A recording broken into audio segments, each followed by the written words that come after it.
Hello, everyone, and thank you so much for joining our webinar, The Art and Science of Leadership in the Public Sector. We are so thrilled to have you joining us today. Very quickly, I just wanted to introduce our facilitators who will be joining us for this call. For me, myself, I have been with Leadership Circle for a little less than 2 years.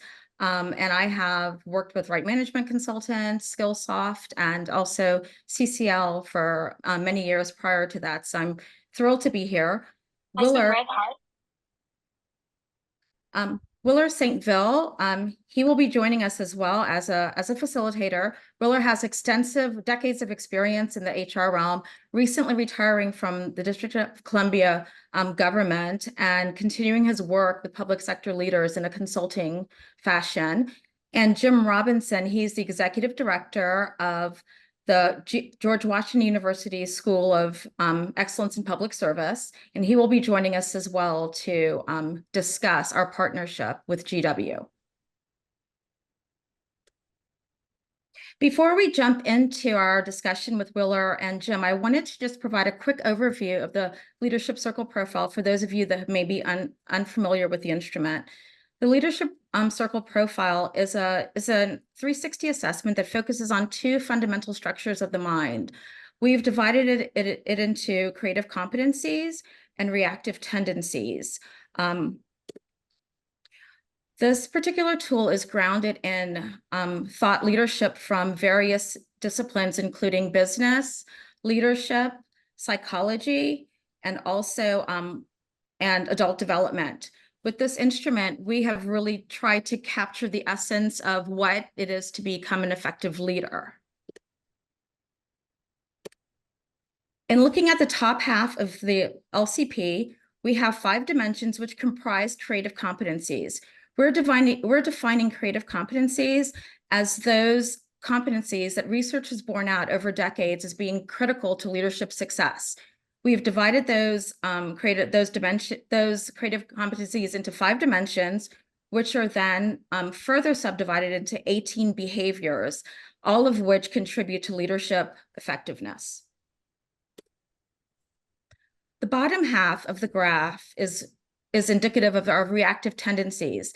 Reactive tendencies are defined as those behaviors which certainly are productive in terms of leadership. However, when they're overused, they can limit or impede a leader's development.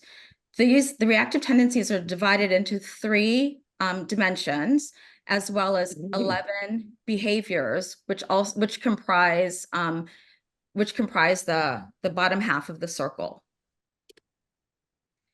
In looking at the LCP and relating it to public sector leadership, we created a mapping of the LCP to the OPM's executive core qualifications. And as you can see, there's quite a bit of overlap. This is just a cross-section of what it looks like. But you can see that there's quite a bit of overlap between the competencies, the creative competencies in the LCP and the ECQs.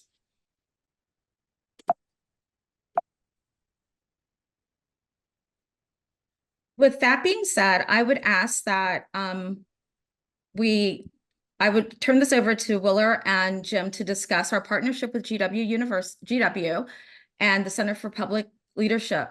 Willer or Jim, would you like to introduce yourselves as well? Thank you, Tracy. I'll start. I'm Jim Robinson, and I'm the Executive Director of the George Washington University Center for Excellence in Public Leadership. Willer? Yes, and greetings, everyone. My name is Willer Saintville. I am the CEO and Principal Consultant at Kiskeando Consulting. And I have a long-term relationship and working relationship with George Washington University's Center for Excellence in Public Leadership. Thank you both so very much for being here with us today. We're so excited to have your insight and into the work that we have been partnering with you on in terms of GW Center for Excellence in Public Leadership. Jim, would you be kind enough to talk a little bit about GW Center for Excellence? Yeah, we were founded in 1997, and it really came out of a crisis moment in Washington, D.C. And it was a time when it was consensus that all boats were in fact sinking in Washington, D.C. The government was coming out of receivership. Businesses were concerned about many aspects of DC life. The universities were concerned. And so it really was instituted by the then uh, executive for the district, as well as the dean of the George Washington University Business School. And they reached out to Fannie Mae Foundation, to the Giant Foundation, the K. Fritz Foundation, and others, and came together to create the Program for Excellence in Municipal Management and to create the Center for Excellence in Municipal Management originally. And the mission was that we knew that it was important to have a systematic leadership development program for leaders in the District of Columbia government to enable them and support them in implementing the many changes that had to happen to bring DC government forward more fully into and prepared for the 21st century. Because there was just so much that had to change when it was coming out of receivership. And we knew that more than as much as political leadership or more than political appointees, we wanted to train those leaders who would be embedded in the agencies and could sustain the efforts needed for change. That was the original mission. Since that time, we have expanded. We changed our name to Excellence in Public Leadership. We do lots of leadership development programs for the federal government, senior leaders, mid-level leaders.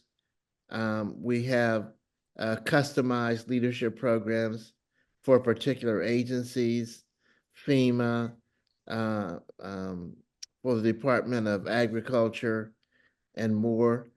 And we do extensive work at multiple levels now with DC government, including the Executive Leadership Program, which is where we use the Leadership Circle instrument. Thank you so much for that, Jim. As you're reflecting on the various ways that the GW serves the public sector organization, why did you choose the LCP as the anchor assessment for this executive leadership program? What we found was that most of the assessments that we had used previously stopped at the level of competence.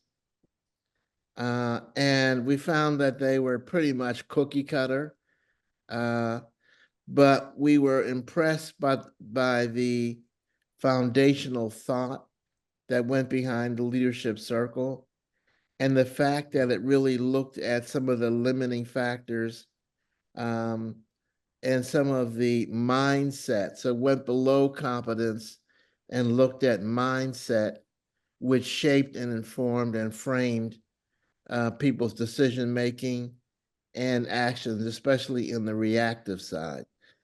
And so we thought that that level of understanding really helped us to go deeper, particularly with more senior executives.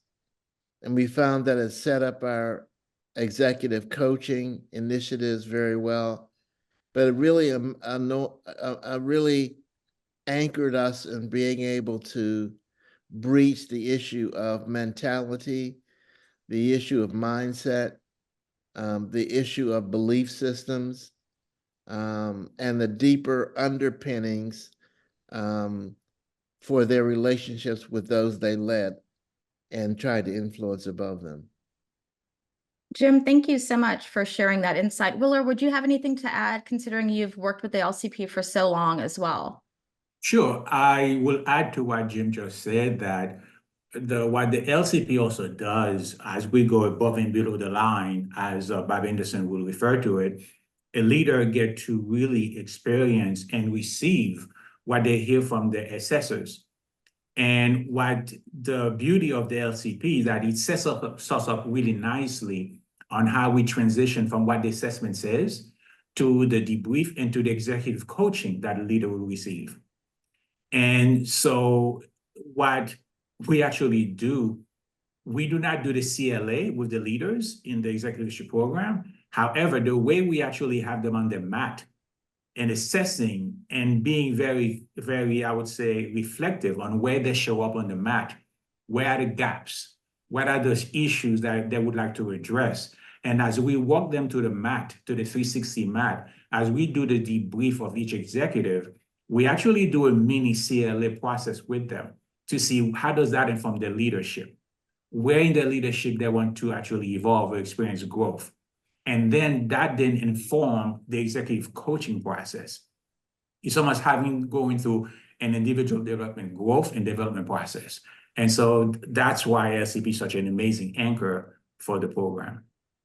Stacey, if I could also to complement what Willer said, earlier in my career, my wife and I were both at Digital Equipment Corporation, and we had the opportunity to interact with two people that Bob Anderson quotes for his framework. One is Peter Senge, the other is Robert Fritz. And when Bob Anderson makes a distinction in terms of structure between a problem-solving structure, a problem resolution structure, and a creative structure, that really reminded me of some of the earlier work that we had done at Digital Equipment Corporation. And also when he talked about the need for courage, that has been Willer's and I experience, is that need for courage in the creative structure paradigm. So I thought Bob was really very anchored when he talked about that as a basis for creating the LCP. And it's interesting also, Tracy. Thank you, Jim, for saying this. It helps me. The first time I did the 360 was back in the early 2000s as I went through my first leadership development process, and then did it again when I became a certified LCP practitioner. And the fact that I was already a coach, it really helped me to stand through the process and truly understand it. So when we start talking to someone below the line, you are, for example, in reactive tendencies, the challenge is, where do you see yourself on the creative competencies to balance out those elements? And so going from the point of agency or opposites, really helping the leader to challenge themselves. And like Jim says, always, how does a leader become courageously authentic? First, they have to understand who they are and where they want to go. And this tool helping you to do this. I think also, Stacey, at the same time, we're not disparaging the reactive tendencies. No. So there's a tendency for people to say, oh, this is good or this is bad. And I think the balance of the LCP is to say there are gifts in the reactive tendencies. However, the gifts can also throw you out of balance and prevent you from exploring and using more of your creative competencies. And so the ability to, as Willer said, see the relationship between certain tendencies on the reactive side and the way they can diminish your creative capacities, but at the same time accepting yourself as a whole person and not denying the experiences you've had and some of the reactive tendencies or even competencies that you've developed below the line that have made you quite successful. But there's a famous saying that what got you here won't get you there. But so to see where it now limits you. And Tracy, I do not know if that's a resource you will provide to our audience this afternoon, but Bob Anderson's video, where he talks about the gifts that you receive in the reactive tendencies, the safety zone, where you cannot live in that safety zone as a leader, right? And so the calculated risk, the courage to take then to lean into your creative competencies that may get you to where you want to go. Is how do you balance the two? Jim, remind me, quite often when people come with their first quote unquote view of the assessment, they get very quote unquote concerned about how it looks. For in their mind, there's a perfect quote unquote assessment, and there's no such thing because again, all of us have the reactive tendencies in us as we have the creative competencies. The idea is the balance and understand the balance and how people perceive us and what does that say for us as a leader.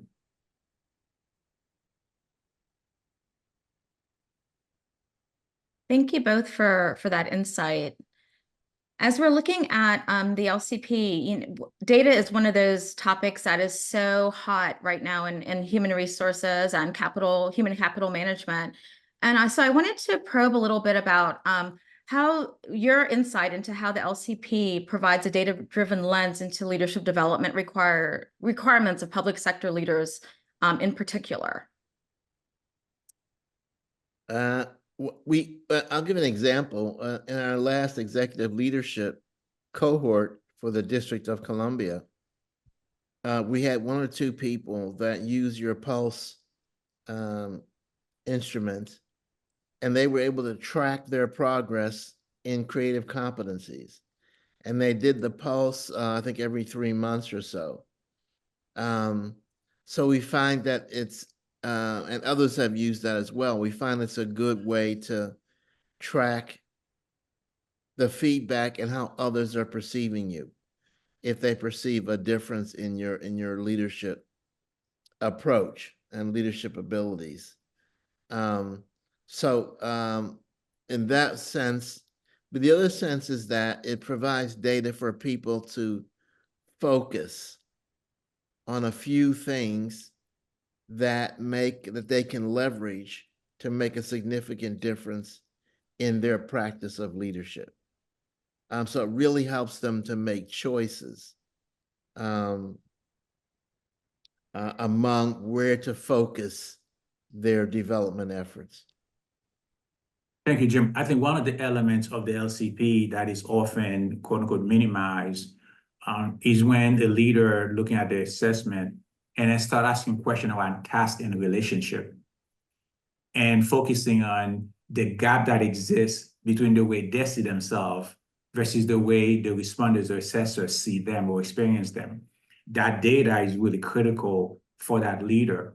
Not that they quote unquote want to change, but they want to be aware what are the factors influencing the way they show up for people, whether it's their direct reports, their colleagues, or people that they report to, or others they collaborate with. Why is the gap the way it is versus the way they think they show up versus the way they actually do show up, especially around task and relationship.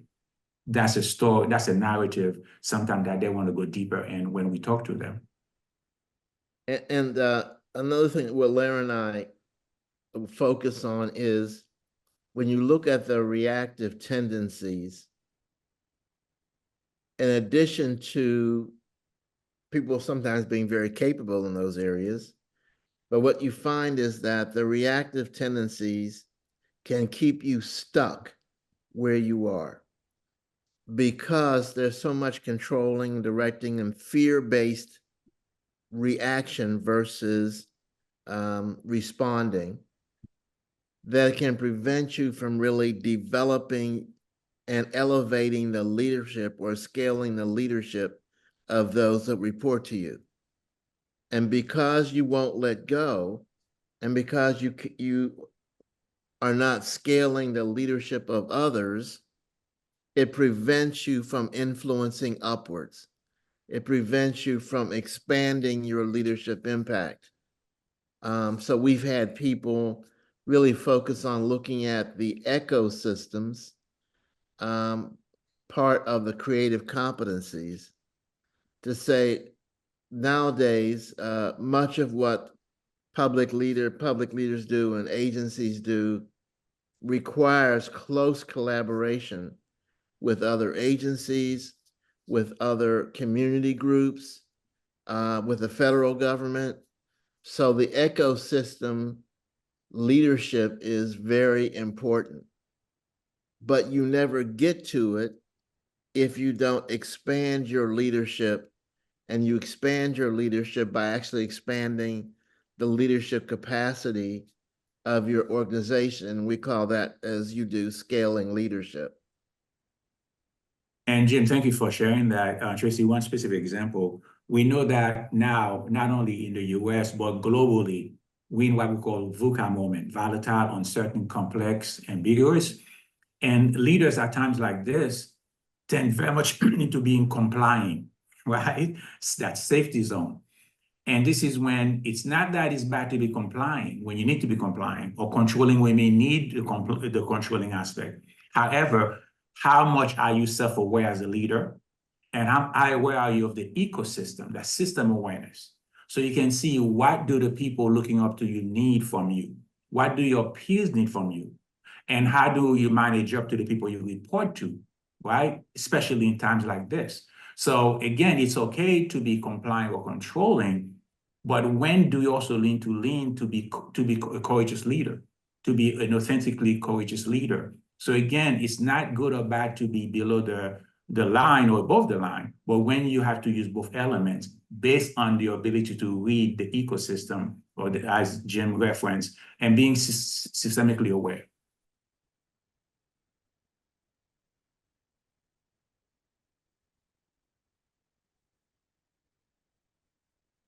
Yeah, this is one of those questions that, and thank you both for your comments on that last question. This is one of those questions that I always, I contemplate very deeply when I'm talking with my clients. And I would love to get your take on, both of you, on how the LCP is used to facilitate growth and inform the development journey of leaders. You know, sustainability is one of those pieces of leadership that is often overlooked, in terms of, you know, we don't want leadership to be episodic. We want it to be ongoing. So I'd love to get your perspectives on how the LCP supports that sustainable leadership journey. Sure, Jim, I'll start on this one. Yeah. So one of the things that I think the LCP is sometimes misunderstood. There's been a number of moments when the head of an organization say, hey, Saintville, I need some help. I would like to really be able to evaluate my leadership team. Can you do a 360 for us? And my thing is, the LCP is not a HR tool to evaluate someone's performance level, right? And so that's one. And two, when we talk to mid-level staff, they always say, I wish that my organization will do a 360 for everyone, including leaders and us, who are basically public-facing or leading the frontline employees.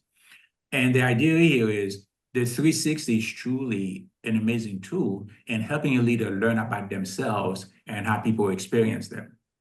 And where the data comes up quite often is for the leader to understand there's no such thing as a perfect leader, right? As a leader, you have areas where needs, growth are needed. And the data can help you to see, not so somebody's telling you this is where you need to grow, but as you look through your profile and look what the assessment is telling you, where will you choose to grow? When I do a debrief, Tracy, I always reference to the leader. This is a story. This is a narrative.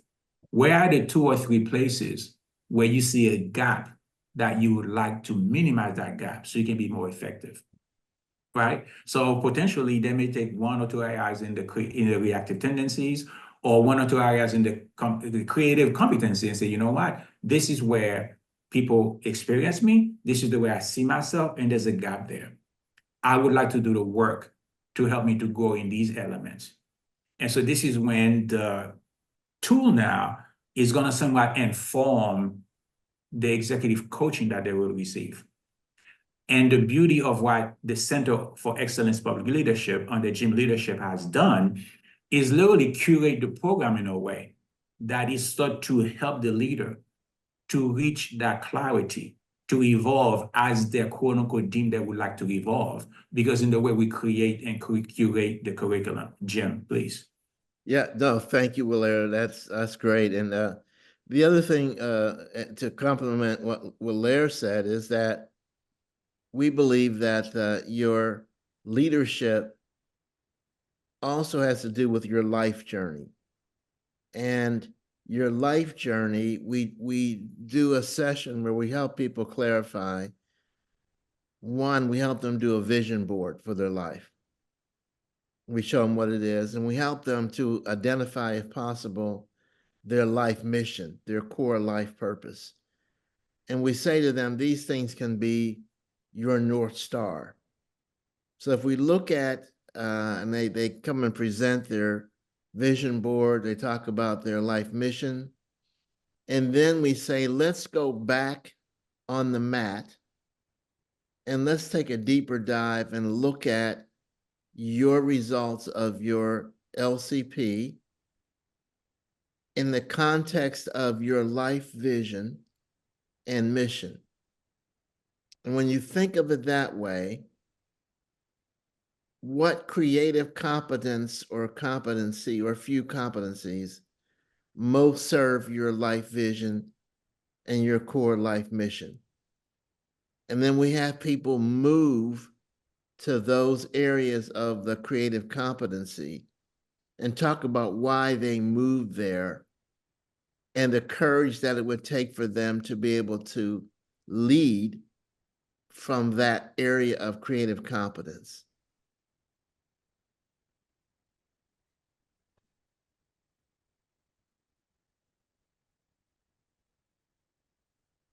Thank you both for your insight on that question as well. With that said, I would love to open it up to any final thoughts you gentlemen may have before we open it up to Q&A, as this has been so helpful. I'm hoping that our audience has enjoyed it as much as I have this session, but I would love to invite you to have with any final thoughts that you may want to share with the audience. Sure. I will, since I'm certified, I'm a practitioner, not only in relationship to my collaboration and my work with the center, but also with other entities, public, nonprofit. The Leadership Circle is an amazing tool to do that, providing that grounding, that data that a leader may need about their leadership and how they perceive. And we know, for example, when I was certified, it was almost made as a coach, I'm now LCP certified, then I should learn about the CLA, the collective leadership, right, assessment. A group of leaders learn about their own style and how they show up individually and collectively, right? And then the pulse is the next level, because again, they have the 3 level as a leader travel the journey for them to assess where they are. And then we get into the bright assessment, which then assess how a team function from the point of view of how generative they are and how disruptive they are. And how does that show up for the team, right?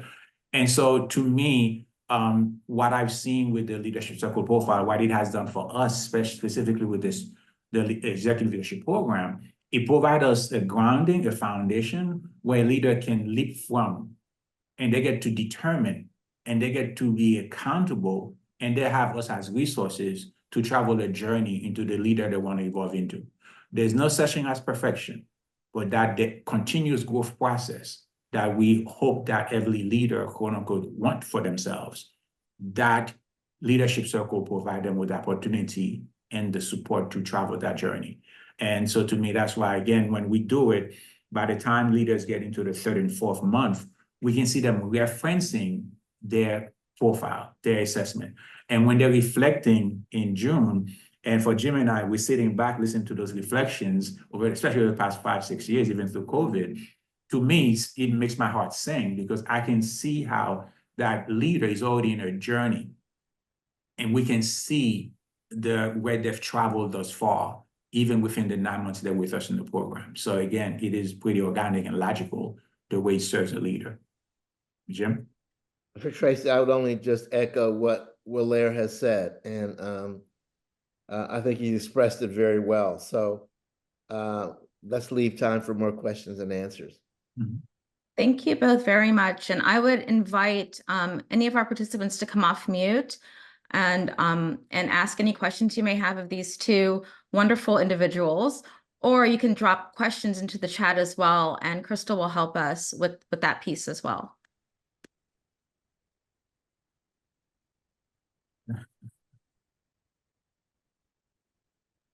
Yes, Mr. Robinson is on LinkedIn. That's an easy one.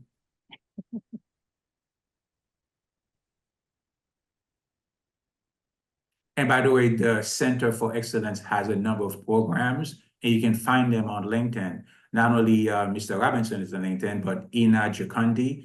Jim, you want to put Ina's name in the chat, because Ina Jikundi is the director of coaching for the center, and they have an amazing coaching certification program that is connected to ICF.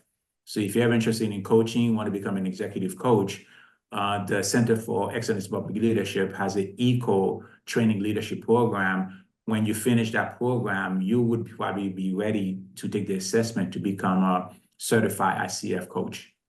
And so all of these information are on LinkedIn about the center as well.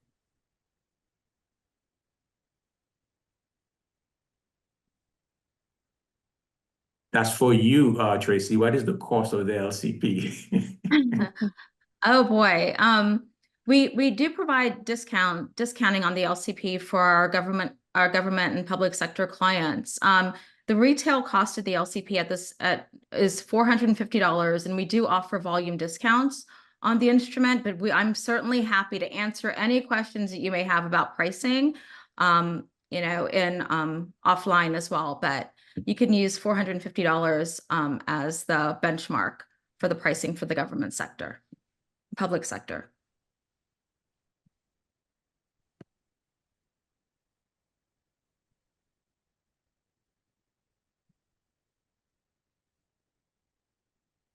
Would love to hear any questions you have, or if people want to share how they're using it or contemplating using the Leadership Circle.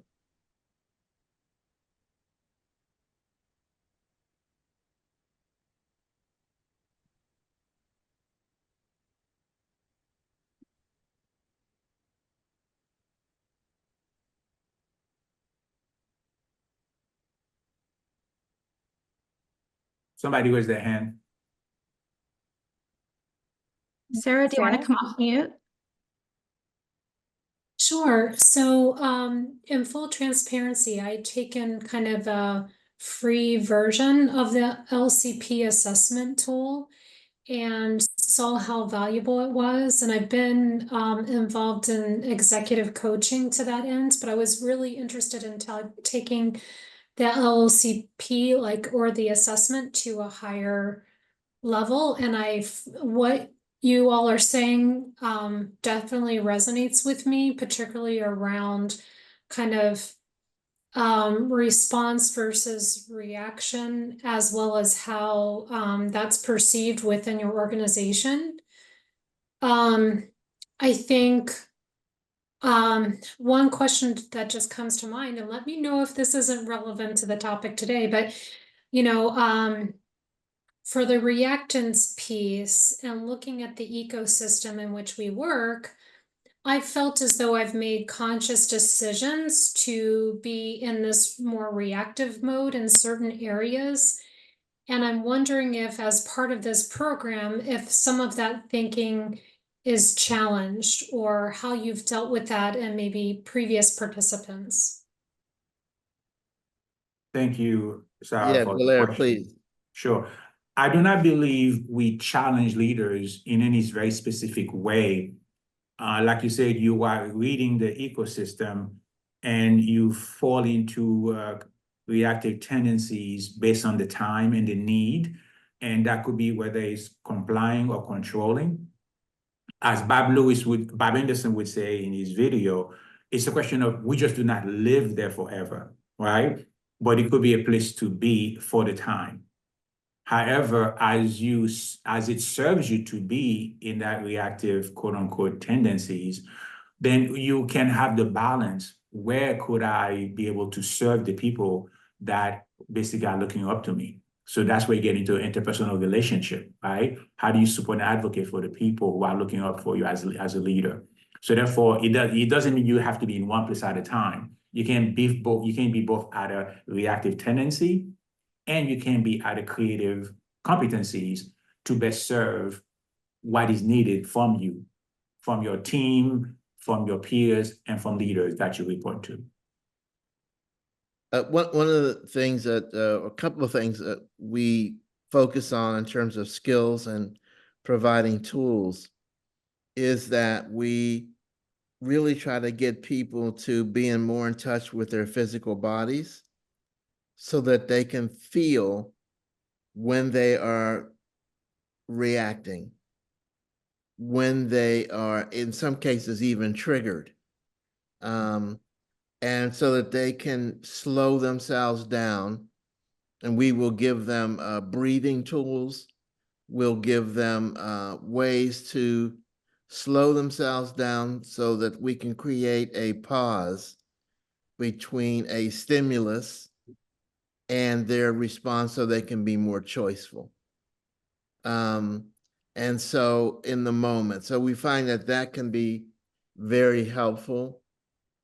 The other thing is sometimes people feel more empowered when we can give them some skills about how to influence or how to respond in ways that maybe, and one thing Lair touched on, but we'll talk about is we do what we call leadership circles. We want to, in some cases, deliberately help people reframe a situation so that they are more self-empowered. And so that they have a response that may open up more space for a creative response. So for example, sometimes we find the ecosystem will come at you with, we want you to do this. And sometimes we find that having people the skill to reframe that, to say, please share with me what the objective is for wanting to do that. And so if we can get people to up-level their request, because oftentimes the request is really a preferred solution from a very limited perspective. And if we can get them to up-level it to an objective, now you can explore with them some more creative approaches to achieve the objective while minimizing some of the other costs that you might see. So there are various skill sets and ways of managing oneself that we try to give particular tools about, because sometimes we think that it's not just about courage, there are some skill sets in being courageous effectively. In fact, in my cohort, we created the term strategy because as a leader, we have to be strategic thinking, planning, and doing. And one of the things we do intentionally right around January, we do kind of an eco mapping exercise. How do you do a mapping of your ecosystem to identify those individuals within your team that are peers and others and leaders that you report to that you can tap into based on situation. So it's a situational networking. So we call it eco mapping and eco networking. So that if you find yourself having to be in a reactive tendency, right, there are those resources you have access to, right, that you can leverage so that you can respond strategically to whatever the stimuli may be you're experiencing. And what Lair is saying is so important because by doing the ecosystem mapping and really analysis, but also analysis, it may point you to be more proactive in building relationships with some key players in your environment, and such so that your interactions with them move beyond being transactional, so that you actually have a partnership, a relationship with them, and not just based on a request that you have. And I think what Walaire is talking about is so important. It enables you to be more proactive. And this is also where Walaire was talking about where your staff is important. Because somebody's got to lead the day-to-day, even as you're involved with that, so that you can free you up a little bit more to interact proactively with key stakeholders and players in your environment. Walaire, do you want to expand on that a little bit, or is that No, sufficient? you said it, and I would say I see Suchira said something on the chat. You don't travel this journey alone as a leader. And so therefore you have to be strategic in looking at talk about system awareness. You have to look at the ecosystem and see the different elements and how do you intentionally, strategically create collaborations and of different quote unquote strength, right? So that when you are in that reactive tendencies, that you're not alone, but you can strategically connect so you can have an analysis and provide the proper response. Because as a leader, your team are looking up to you to see how do you show up, especially in difficult times. And it's hard to do that alone sometimes. So you're right, Suchira. This is also when executive coaching become critical, which is why in the program, again, we have executive coaches that's going to help a leader move from the result of the 360 and put through the process.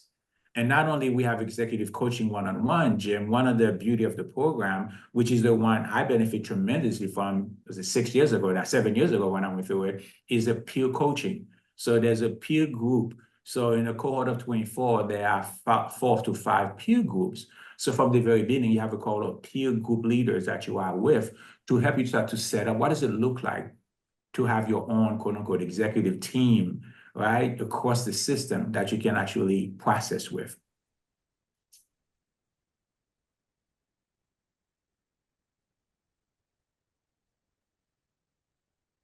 So if I may, this has piqued my interest. How do you interact as an individual through your process? Could you say more about? So I am, as I said, I'm not an SES yet. I am a leader, all right. I'm a product owner, scientist working at USPTO with extensive patent prosecution experience. And then for the past 6+ years, I am in the patent administration. And specifically, I'm helping the patent product lines with 3 of their IT systems, which are involved in biosequence, big data. But thanks to COVID, everybody seems to know about DNA, RNA. So anyway, that's what I am from the IT side. I'm leading those teams. And that means both national and international teams and the collaboration across various partners of USPTO internationally. So with all of that experience, technically in terms of how the agency works, I am still considered to be a non-managerial GS14 employee. And I think I'm at the position personally where it's like, I would like to pay it forward to a greater number of individuals. We are an agency with 14,000 plus employees. And what I am doing directly affects about a handful, 1,000 plus employees, because that's the only group of people that are in the biotech space. However, I don't think I am meant to only touch that many individuals. So I'm trying and thinking, what should I do? I'm perfectly happy doing what I'm doing, but I could do more. So I figured, all right, let's try and see what we have to do to become an SES. And for the time being, let's scope it for the same agency because scientifically, technically, and otherwise, there is a lot that I can do. So with that hat on, I said, okay, for fiscal year 2025, that's what I'm going to be working on. And I had the conversation this morning with the executive HR resources within the agency. And so it's like, how do I find an executive coach who will work with me? But specifically with the leadership circle, you have pieces. And again, I was not able to get into the beginning of the meeting because I just realized, oh, this is a Zoom meeting. So I had to get my personal computer logged in and all that. So anyway, so I missed the initial part. I joined in when you were talking about the reactive tendencies and all. So I don't know what I don't know. So help me here, kind of plug into this picture. How does your leadership circle work or would fit into somebody like me? So let me say a couple of things and ask you a couple of questions, right? Here's what I will always tell someone, no matter where you are in the organization, you are a leader from where you sit. Absolutely. I Right. agree. And second, when I worked for City of Seattle and when I worked for District of Columbia government, I was one FTE, right? But the work that I did in the City of Seattle, in fact, I'm doing some cleansing right now. I went back and revisited those years, 7 years, back in the 90s and currently. As one person, remember, it's almost like dropping a pebble in a lake. There are ripple effects. So you said your work touched 1,000 plus. I'm sure your work touched a lot more people than you can even imagine, right? And so as a leader, if you are looking for a way to continue to experience growth as a leader within your sector, within your body of work, or external to that, right, or beyond that, yes, a leadership 360 would help you to learn about how you show up now in the work that you do, the people that have access to you.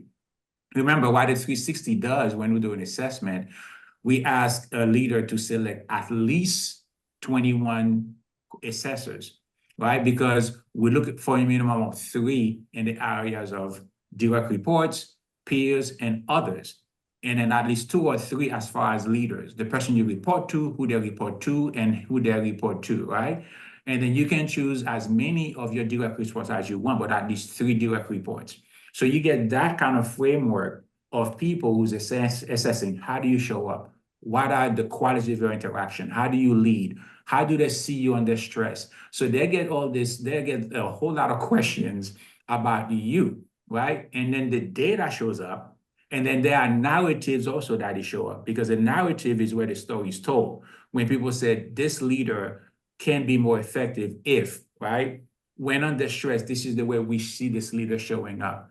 And what that data gives you, as Jim said earlier, is a chance for you to self-assess. Okay, this is the story that I'm receiving. What does that mean to me? And as a leader, what is the journey I want to travel? Because you get to create that with a coach to create the journey you want to travel as far as in your evolution as a leader. So therefore, I don't think there's one specific answer for you because, again, as an executive coach, I never have the answer for my coach. My coach client come up with the answer. What I have are questions as far as what is that road, the path you want to travel? What is the journey you want to travel? Where are you now and where do you want to go? So also I would to piggyback on what Walaire said, I would ask you this.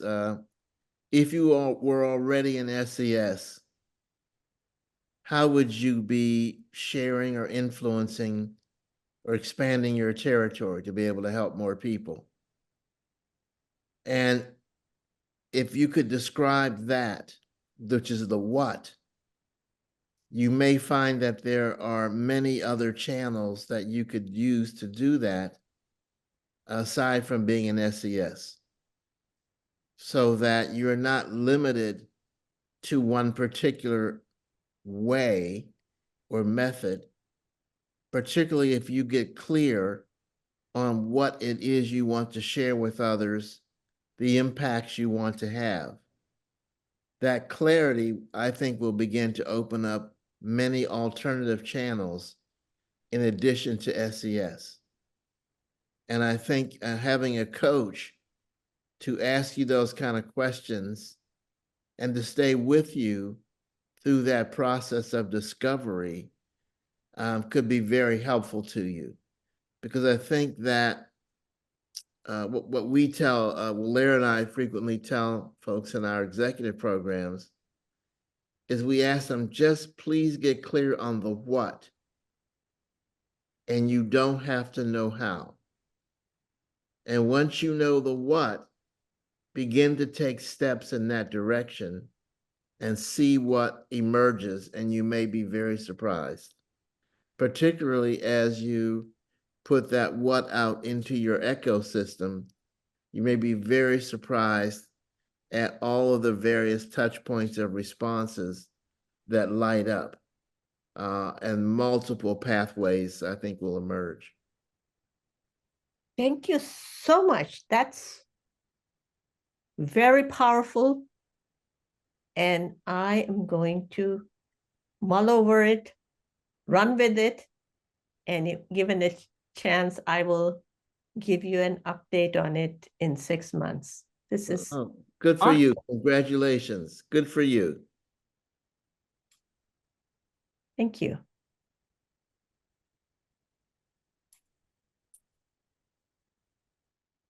Any more questions? Well, we certainly thank Willer and Jim for joining us today. We were very, very grateful for your participation and your insight. Thank you to the attendees.